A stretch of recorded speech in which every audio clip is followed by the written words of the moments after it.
But anyways, we have a gentleman who's written a book. He's in the process. He's already written the second book. It's having some issues getting shipped, but he's here anyways tonight to talk about a hoax hidden in plain sight with the fake moon landing conspiracy. Randy Walsh, how you doing, my man? Good, I'm doing good. Nice to be here. Finally connected. Paul, Jesse, and Johnny. So yeah, happy to be here. Fantastic, man. So what started you on your journey to kind of write these two books? It's very interesting stuff. It's very impactful, honestly, because this is something on a very large scale of magnitude that it affects a whole society. And I know that we're going to get into that, but how did you get to the point where you are right now, my man? Yeah, so actually, very interesting story. And I was old enough actually watch Apollo 11 launch live in school. And, you know, I think I was in grade 4 or 5 or something at that time, and I remember the excitement around it. So, I mean, I grew up believing in the Apollo missions. It was, for me back then, it was an inspiring venture, to say the least. And, I mean, that in part led to my interest in aviation, right? So that I was able to pursue a career in that. But I think it happened about just over 20 years ago, maybe 25 years ago. I came in one night from work, and I just switched on the TV as I usually do. That's what you do back then. And it happened to be a documentary on the Apollo missions, and I wasn't really paying a lot of attention to it. And eventually I realized that they were talking about Apollo 13 because they were talking about the supposed accident that happened on the way to the moon. And they were talking about the slingshot effect around the backside of the moon. And for those that don't know what that is, that's gravity assist.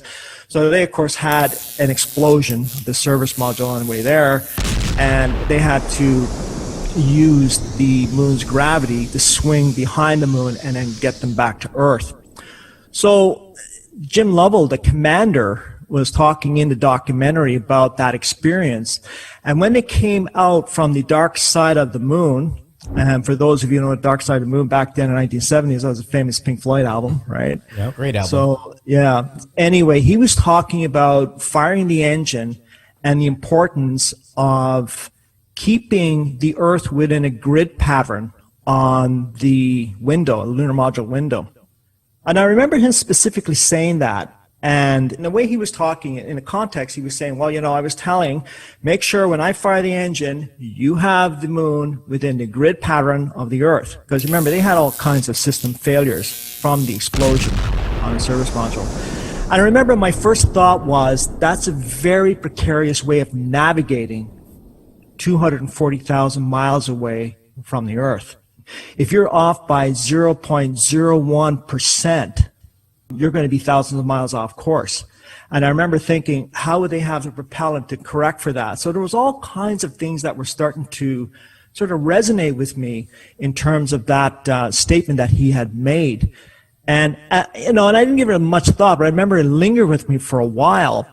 And I think it was a few years later when I sort of delved back into it. And of course, with the onset back then in the early 2000s, when the internet really took off, and YouTube videos were coming out, and there was a lot of videos and literature coming out about the Apollo moon hoax, as well as a lot of other stuff. But now, you know, a lot more people had access to this information.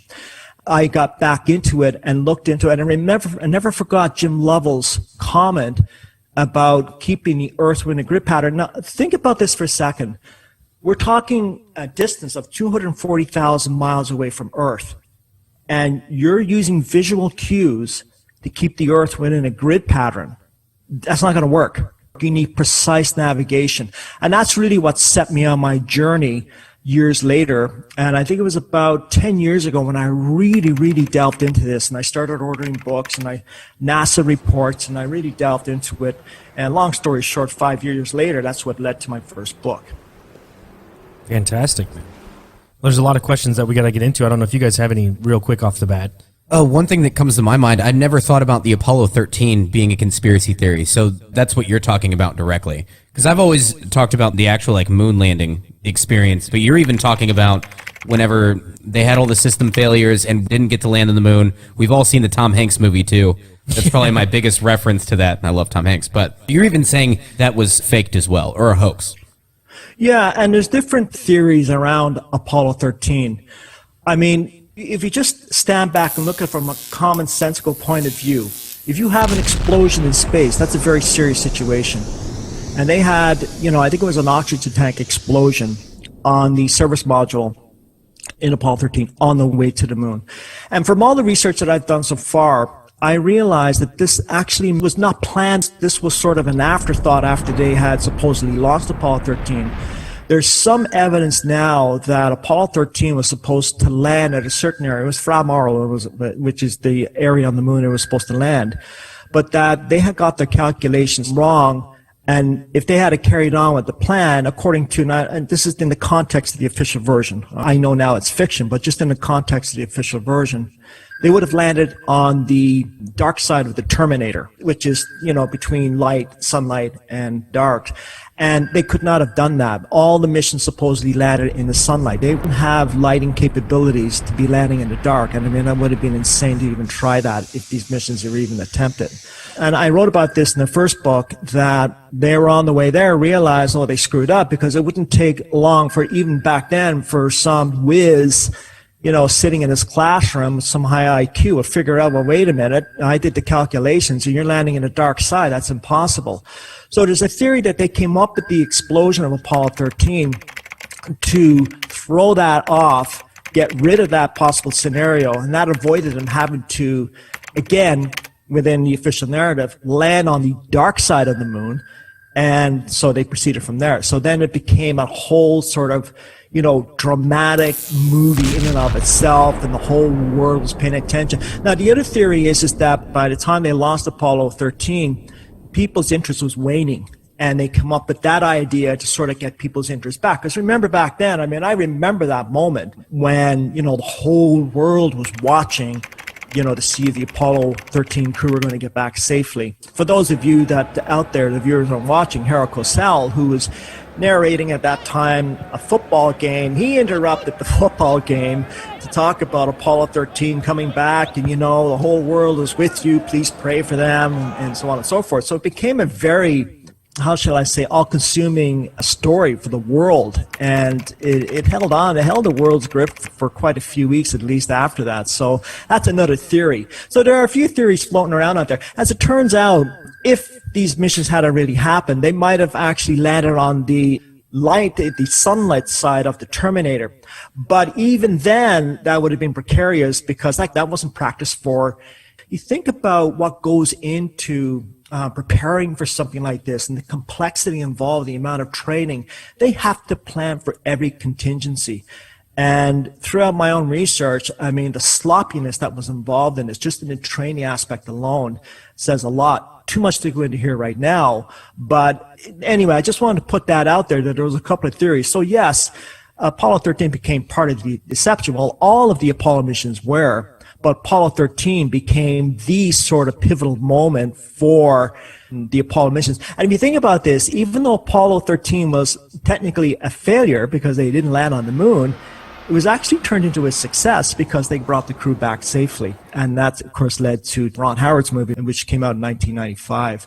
So yeah, it is part of the deception. There's no doubt about that. And there's other aspects of that now that come into involving Apollo 13. And I want to add, and I don't focus a lot on numbers here. That's been written about. But it's very interesting that the launch happened at 1300 hours, and that the explosion happened, depending on your position on the Earth, geographically speaking, at 1300 hours. So there's just a lot of 13s involved. And I just thought I'd throw that weird. out. I was going to say, I don't get into numerology a lot and stuff. That would interest Paul, though, for sure. He gets into that kind of stuff. And I don't either, but it is a matter of interest. And I know there's a lot of people out there that have an interest in that. So Apollo 13 has everything. That kind of brings me into my question about motive. We've talked about plenty of conspiracy theories and different things here on this podcast, and one of the big things is always motive. And I have said, as far as it goes, and not talking about Apollo 13 now, just talking about the actual moon landing in '69, about how there actually is a motive there. There was a reason, beat the Russians, moral support, all this different stuff. There was reasoning there. And you're talking about all the Apollo missions. So now, ignoring the moon landing and just talking about, for example, Apollo 13, what is the motive behind the conspiracy? What is the reasoning for, you talk about them getting more funding and stuff? Well, if they're not actually doing the missions, if these are quote unquote faked, What is the reason for the funding? What is the funding going towards? Just what is the motive to continue like you said, interest is waning. People did not care as much about NASA or the Apollo missions. But if it was all fake in the first place, what are they trying to achieve there? Well, I used to think, in the early days when researching this, that, it was kind of Russians versus Americans, and, it was this race to the moon. I now know that that's just nonsense. It goes deeper than that. It goes darker than that. This was not to, any concern on the part of the American hierarchy versus the Soviet hierarchy at that time, but it fits in with the deception that I also think was part of the Cold War. I mean, it's interesting to note, too, that the Russians, of course, in their space program to the moon, I think it was Luna 8, if I'm not mistaken, in 1968, they sent up a Russian craft to the moon and back, and they put some animals, including some tortoises. By the way, this particular Russian craft was capable of carrying, I believe, 2 cosmonauts. When that ship came back and they opened it up inside, they immediately canceled their manned space program. Now, there's all kinds of other official reasons as to why they did that, but that program itself was canceled. And then, of course, the rest is history in 1969 when the Americans went. But to answer your question, there isn't one clear-cut answer for that. It's about deception, yes. It's about maybe, funding, yes. It's about diverting those funds to black op projects, yes. I mean, there are a variety of reasons, but I think one of the main reasons was the psychological effect that it had on people. So I call it sort of mass programming on a huge scale. And not just for the United States, but for all of North America and all of the rest of the world as well. And I have to say, and I know this may sound a little bit far-fetched, but there's evidence now that the Russians were not only fully aware of it, they were in some ways complicit. So this goes very deep, goes very dark. And I think now, in the last year and a half, we're seeing just from things that have happened, circumstances that we're involved in right now, we're seeing how deep and dark this actually goes. So the Apollo moon missions on itself, it doesn't really hold up, but when you put it in with everything else, the JFK assassination, the Martin Luther King Jr. assassinations, the Apollo moon missions, 9/11, what's going on the last year and a half, you have to put it all together. And it's a lot to absorb. I mean, it really is a lot for the average person to absorb because it really conflicts with their preconceived notion of reality is. But I hope that that's some semblance of an answer, because this is a subject that can go on for hours. And when you talk about reality, that's the thing that hits me the most, because one of the first things that I learned in kindergarten is just that we went to space and it's just instant programming. At least for me, when I look back at my preconceived reality in that time, like those are the things that you learn. And then as you get older, you figure out that, hey, we went to the moon, and you're like, well, how did we do it? That's insane. And for me, and you said it in Randy, whenever you were talking, is like a financial aspect. What is it, like $60 million or $6 million per day that NASA receives in tax money? It's something crazy, the amount of money that they get per day. So to me, that's a motive right there in itself. Yeah, so I mean, especially if you're able to filter that into other things that the public would not approve. Right. Like you said, maybe just like programs we don't even know about. You know what I'm saying? I guess my original question is, in the first place, what's the motive to even say that we went to the moon? At night, you see the moon, and you see it every single night, and so has everyone who's lived on this earth. And of course, why would we not want to go there? You see, the thing to remember is, and of course, a lot of the NASA proponents will jump on that and defend it and say, well, it's this and this and this, but what they're actually doing is giving you some truths. They're taking a limited hangout. They're actually telling you, and they tell you, and if you look over the last several decades, they tell you in movies, they tell you in books that they actually faked the Apollo moon missions, but you really have to get into the details of this, and I mean the nitty-gritty details, in order to find this out. And then once in a while, you'll have an astronaut that comes along, and I'll find his name later. He actually, I believe, was one of the astronauts that went to the ISS, if I'm not mistaken, either the space shuttle or the ISS. And that was a very, very interesting statement that he made. And it will be able to launch the Orion capsule with humans on board, as well as landers or other components to destinations beyond Earth orbit. Right now, we only can fly in Earth orbit. That's the farthest that we can go. And this new system that we're building is going to allow us to go beyond and hopefully take humans into the solar system to explore. So the moon, Mars, asteroids, there's a lot of destinations that we could go to, and we're building these building block components in order to allow us to do that eventually. And I think that's NASA's way of indirectly saying, hey, wink, wink, we didn't go, but we fooled you. And it's very difficult to convince people they've been fooled. And we see that abundantly up until the last year or so, because that's actually starting to change. People's perceptions are starting to change. But for an astronaut to make a statement like that, first of all, you'd have to have permission. You can't just make a statement like that without permission. NASA controls every aspect of this, right? And we've seen that with the behavior of the Apollo astronauts. I mean, you had Neil Armstrong, who was the first man to walk on the supposed lunar surface. And he all but went into seclusion for the last 50 years. He resigned his commission when he came back. He was a university professor. He barely gave any interviews. And when he did, he maybe came out once a year, maybe once every 2 years. And when he gave an interview, it was choreographed and scripted. He was very careful about what he said and when he said it. So you want a direct answer to your question. It's very difficult to say, but you have to go outside of that and then work your way in. Just look at the behavior, because it raises more questions. So when you ask that question, it leads to other questions. So it's a very interesting rabbit hole to go down. For instance, for me, like watching Joe Rogan kind of wouldn't, granted, I will say that Talk Junkies started podcasting before Joe Rogan, at least Jesse and I, News Radio 816, what? That was way We did, man. Jesse and I were doing podcasts a long time ago before Joe Rogan. He was super hard on the moon landing conspiracy. And for some reason, he had Neil deGrasse Tyson on. And once he had Neil deGrasse Tyson on, his views changed on the moon landing. And a lot of Joe's points were valid. A lot of information coming at you, like we lost the telemetry data in the first moon landings. They're gone. They don't exist anymore. The first time we ever went to the moon, you can't find any of that data for some reason. And like Joe Rogan spoke a lot of different points that were very interesting and intriguing. Neil deGrasse Tyson comes on, and now Joe Rogan's like, yeah, we went to the moon. I'm an idiot for even ever suggesting that we never went to the moon. So, I mean, that kind of plays into the question as well. I mean, you have influencers like Joe Rogan, who has 10 million followers on his podcast. Yeah. They're not going to allow him to say, hey, it was all fake. Like Neil deGrasse Tyson, and say, yeah, this is legit. This is how it happened. You can't question science. We went there. You know what I'm saying?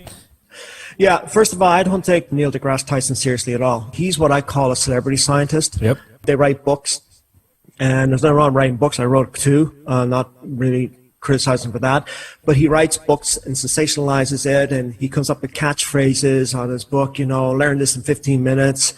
And to me, it's just the mainstream media celebrity scientist type, right? He's there, his function is to put that deception forward and to keep people within that way of thinking, that deception. Now, as for Joe Rogan, I saw him on a debate with another scientist who's pro-NASA, and his name escapes me right now. Joe Rogan demolished him. Yep. He came out with all these points, one right after the other. Joe Rogan doesn't have much of a scientific background, but he has intelligence. He's smart. He has the ability to connect the dots. And he did just that. And he demolished this scientist, and he had nothing at all to come back with. There may be a variety of reasons why Joe Rogan had changed. I don't know. Maybe it's because he has a lot of light on him right now, and he has 10 million viewers. And let's face it, the YouTube format, if I can say this, it's a controlled forum. Oh, for sure. You're just, not going to get anywhere at YouTube unless YouTube allows you to. And maybe it could be argued in a sense that Joe Rogan sold out. I don't know. And I agree. Let's get into just your opinion on the first time that we landed on the moon. And what are the discrepancies that you see, and do you write about it in your book about just the obvious things that are just blatant to the naked eye that people can refer to, or whatever type of evidence that you have? Basically, the premise of my first book was the Saturn V rocket itself. Why not start at the ground and work your way up, right? There's been a lot of discrepancies talked about the moon in terms of the photographic and film record. I don't go into that a lot in book one. I do touch on it a little bit in book two. And I actually wrote an appendix where I put some of the work of some other researchers I've been following in book 2, and I highlight their research because it is worth knowing about. The reason why I don't get into a lot of the photographic and film record is I just happen to believe it's a red herring, because NASA has an excuse for everything, and I think it's a trap. I stay away from that, because one of the things that we need to keep in mind with the Apollo missions is that it was a military control. It was a military project. Even though NASA is a civilian agency, all of the personnel, the upper echelons of power, the upper echelons of management, all of the astronauts, I think except one, were all military pilots. So they're under military rule. So they do what the military tells them to do. And the other thing to remember about the film record of the Apollo missions is that the military at that time, and probably still does today, had the biggest, the sort of largest film studios in the world, and he also had the most sophisticated and still classified to this very day photographic and film techniques. And we've all heard about Stanley Kubrick's possible involvement in the Apollo missions. I don't know if that's true or not. I do think that there were some technical experts very close to him that worked with him on his own films that may have been involved. I don't know for sure. Nobody does. Isn't it true, though, that they did have a backup plan? And I don't know if this is like public knowledge, that if they weren't able to actually go to the moon, they were able to actually do it on a set. Yeah, well, they actually built a replica of the Apollo landing moon set at Flagstaff, Arizona. It was like, I think it was something like 2 square miles. And they did all the practicing there. And in fact, the American Geological Survey actually filmed every aspect of that. I mean, they had that technology even back then to actually film this, and which they did, of course, obviously did, because we've seen the films. And they actually had replicas built of the sets. And just briefly, there's a researcher I talk about in book 2. His name is Scott Henderson here in Canada, not far from where I am. And he has proven through his research, and what he did was really amazing. He spent 10 years after retirement downloading NASA's entire photographic and film record. And he was able to determine that the last 3 missions that used the rover on the moon, he was able to determine that it was the same rover used 3 times. I mean, it's just remarkable the amount of things that he's been able to uncover. So he was able to determine that they were using the same rover, which is impossible because they never brought those rovers back, right? They supposedly left them there on the lunar surface. They couldn't bring them back, right? Another anomaly I'll briefly touch on with him, he has discovered that when he and researchers discover something that's an anomaly in a particular photo, NASA cleans it up in the record. And so when you go back, you don't find that anomaly anymore. So NASA's constantly updating its photographic record. So it makes it very difficult to research this and say, ha, I found this. And NASA comes back and says, oh, I don't know what you're talking about. We did, because here it is, right? So what I looked at in my book, in book 1, was the technology part of the Apollo mission, starting with the Saturn V rocket. So the Saturn V rocket, basically, for people that don't know, it is a 3-stage rocket, and it's 363 feet tall, and it weighed 3,000 tons, fully loaded with propellant. The first stage had the 5 powerful F1 engines, then the second stage had 5 J2 engines, less powerful, and then the third stage had 1 J2 engine. So it's the first stage of the Saturn V that I really concentrate on in the book, because the first stage has the all-powerful F1 engines. It's the F1 engines that were needed to lift the payload for a moon landing off the launch pad and basically propel it to a high enough altitude to then propel it further to get it into orbit. So those F1 engines, the 5 of them, had to work perfectly. And there has been no liquid-fueled engine built before or after that is as powerful.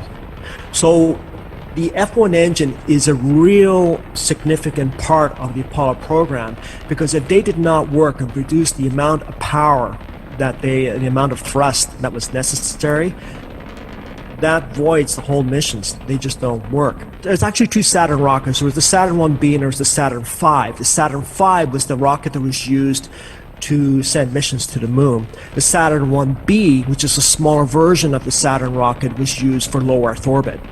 The Saturn 1 rocket had 2 stages. Its first stage used 8 H1 engines, which is a less powerful engine. Each one of those engines produced about 200 pounds of thrust. So you had a combined total of about 1 million pounds, just over 1 million pounds of thrust to lift the Saturn 1B off launch pad and then eventually into low Earth orbit.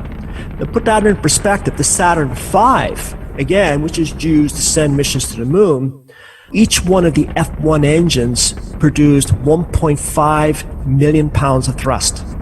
That's one engine for a combined thrust of 7.5 million pounds of thrust. It is the most powerful engine ever built, and it hasn't been done since. So this was really, really new technology. I mean, they were really pushing the limits with this F1 engine. They needed that amount of power to get the 46 to 50 ton payload into orbit, and the 40 to 50 ton payload included the Apollo command module, the service module, and the lunar module. Okay, so combined, it's about 50 tons. And you needed this amount of power, 7.5 million pounds of thrust, to lift that rocket, the Saturn V, off the launch pad to a high enough altitude where then it could be jettisoned, and then the second stage would kick over and then boost it into a higher orbit. So if there was any fault in any one of those F1 engines on launch, the mission was over. It didn't have the power. There was no room for error here. There was no margin of error. There was no room at all. And they were having major problems with the technology involved in making the F1 engines. So in any rocket, you have the propellant on top, then you have the fuel injector, and then you have the combustion chamber, and below the combustion chamber you have the throat area, which is the narrow part you see in the rocket nozzle, and then of course you have the nozzle out the end of the rocket.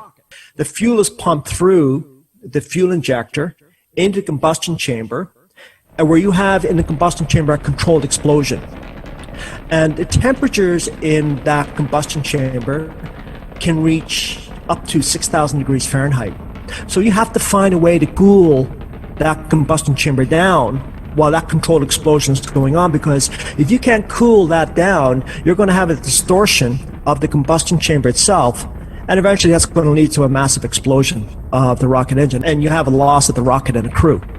So they were having major problems with the cooling system involved that was designed to keep those temperatures at a level, to stabilize those temperatures that didn't go beyond 5,000 degrees Fahrenheit. Now we're talking about less than half the surface of the sun here. I mean, we're talking very, very hot temperatures. So what they did is they came out with a method called regenerative cooling system. And what that is that they had designed in the F1 engines, just now around the combustion chamber part, hundreds of small, fine little tubes that went on the outside of the combustion chamber within the engine.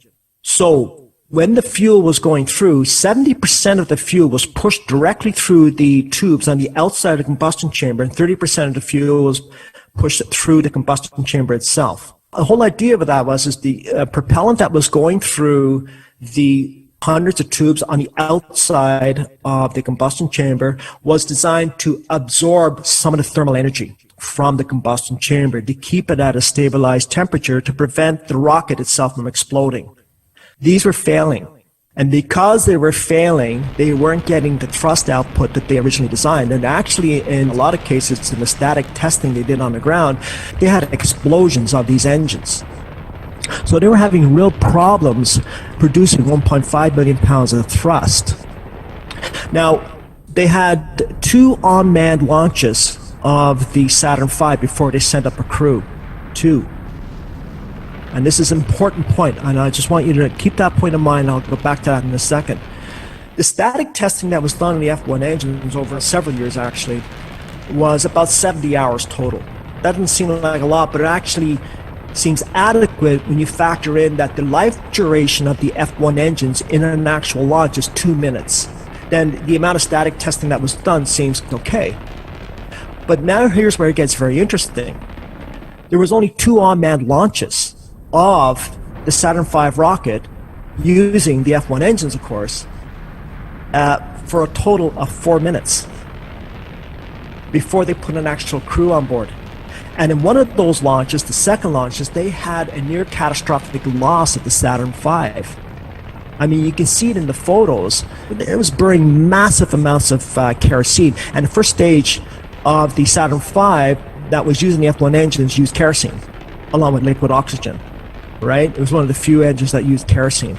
And it was burning massive amounts of kerosene, which meant that the regenerative cooling system was breaking down. If there had been a crew on board, and this was Apollo 6 I'm talking about, so you had Apollo 4, which is the first launch of the Saturn V, and Apollo 6 was the second launch of the Saturn V. Both were unmanned. If there had been a crew on board the Apollo 6 mission, the crew might have been killed. They would have at least aborted before they even reached low Earth orbit. So they were having serious problems with the F1 engines of the Saturn V. And here's where it gets even more interesting.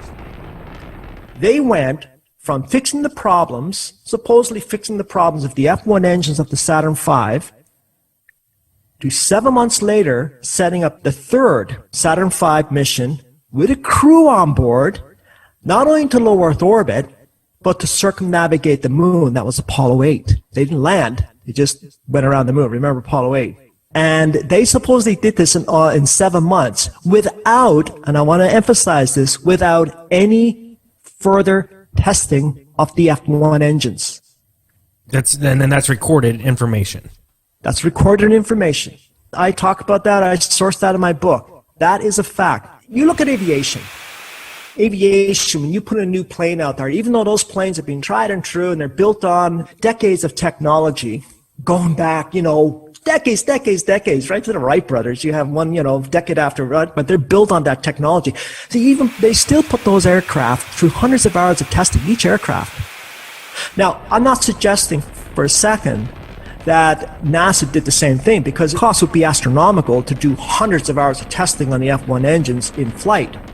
But what I am arguing is that they should have at least did comparable testing to the static testing they did on the ground, and they didn't. And to further emphasize the point, I mentioned the Saturn 1B earlier. The Saturn 1B was a smaller version of the Saturn rocket. It had 14 variations of launches. The configuration was slightly different, but they basically had 14 variations of launches, unmanned launches, with its less powerful H1 engines before they put a crew on board for Apollo 7. The Saturn 1B was used in one Apollo mission, that was Apollo 7. That's verified. That's not disputed. When you put all of it together, you have 70 hours of testing of static testing of the F1 engines, and you have a total of 4 minutes of in-flight testing or testing of the F1 engines in actual conditions. And NASA says that it fixed all the problems with the F1 engines they were having in Apollo 6. That is documented without any further testing, and that they put a crew on board, and that the rest of those Apollo launches from Apollos 8, 9, 10, 11, 12, 13, 14, 15, 16, 17, and of course the last launch of Skylab worked perfectly. Smooth as butter. Not a problem. Real quick question. Do you even think that there were astronauts on the launch of that spaceship going to the moon? Like, did they fake that too? People even boarding it? I can't give a yes or no answer on that, but what I can do is say if there was one Apollo mission that was real, I would lean towards Apollo 7 because that used the Saturn 1B. Now, people say, well, Randy, I've seen the films of them floating around in space on the way to the moon and doing all kinds of things, of course. And I write about this in the second book. Yes, those films are out there. We've all seen them. But that can be duplicated. You know how they train astronauts anyway. You simulate in zero gravity. You can even simulate 1/6 gravity on the lunar surface, which I had recently found out. And I remember earlier I had mentioned that, but the only thing is they can only maintain that zero gravity in space for about 30 seconds, as far as I know. But I mentioned earlier that the military has had photographic film techniques that are still classified to this very day, and who knows what they were really capable of doing. So yes, I think most of the manned missions that we were seeing were faked. There were no humans that went beyond low Earth orbit. Of that, I am positive.